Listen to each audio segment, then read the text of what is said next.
दोस्तों, सैफ मोराल्स एक और छोटी सी कहानी लेकर फिर हाजिर है आपके सामने। और इस कहानी का मकसद सिर्फ यही है कि हम कैसे अपने अंदर के इंसान को जगा सकें। कोशिश करें इंसानियत नाम की जो चीज़ है उसके आसपास भटक सकें।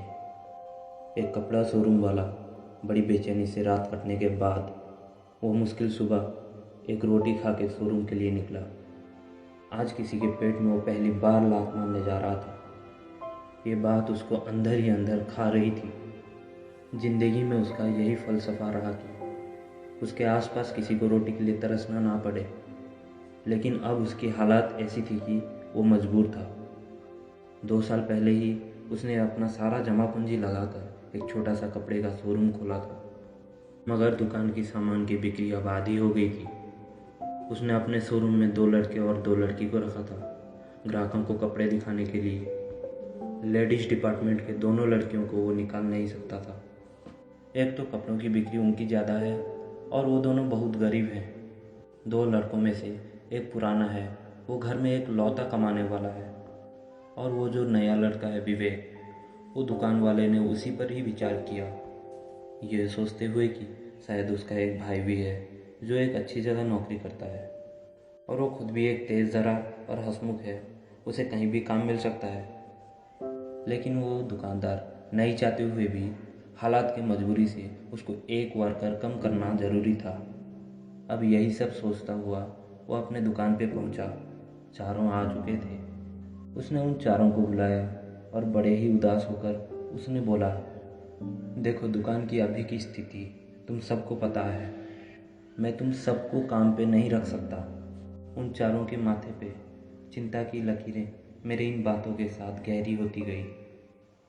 वो दुकानदार ने पानी की बोतल से अपने गले को तर किया और बोला, किसी एक का हिसाब मैं आज कर देता हूँ। विवेक, तुम्हें कहीं और काम ढूंढना होगा। विवेक ने मुस्कुराते हुए जी अंकल बोला, लेकिन उसके अंदर की उदासी उसके आंखों में दिख रहा था और बाकियों के चेहरे पर भी उदासी छा गई थी। एक लड़की जो कि शायद उसी के मोहल्ले से आती है कुछ कहते कहते रुक गई। तभी दुकानदार ने ही पूछ लिया, क्या बात है बेटी, तुम कुछ कह रही थी? जी अंकल, उसके भैया का भी काम कुछ दिन पहले छूट गया है। उसकी माँ बीमार रहती है। तभी दुकानदार की नज़र विवेक पे गई। आंखों में जिम्मेदारी के आंसू थे जो वो अपने हंसमुख चेहरे से छुपा रहा था। वो दुकानदार कुछ बोलता तभी एक और दूसरी लड़की बोल पड़ी, अंकल बुरा ना मानो तो मैं एक बात बोलूं?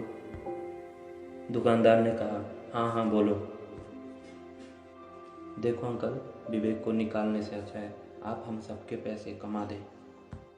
12,000 की जगह आप हमें 9,000 ही दे दें। दुकानदार ने बाकियों की तरफ देखा और सब ने बोला, हाँ अंकल, हम सब इतने से ही काम चला लेंगे। बच्चों ने उस दुकानदार का परेशानी को आपस में बांटने का सोच उसके मन का बोझ कम जरूर कर दिया था। पर तुम लोगों को ये कम तो नहीं पड़ेगा ना? दुकानदार ने सभी से पूछा।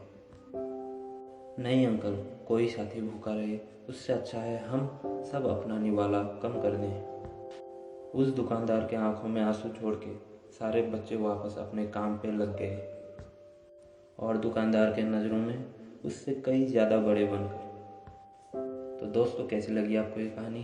कमेंट करें। अच्छी लगी हो तो लाइक भी कर दें। अगर ज़्यादा अच्छी लगी हो तो ऐसी कहानी और सुनने के लिए हमें सब्सक्राइब कर दें।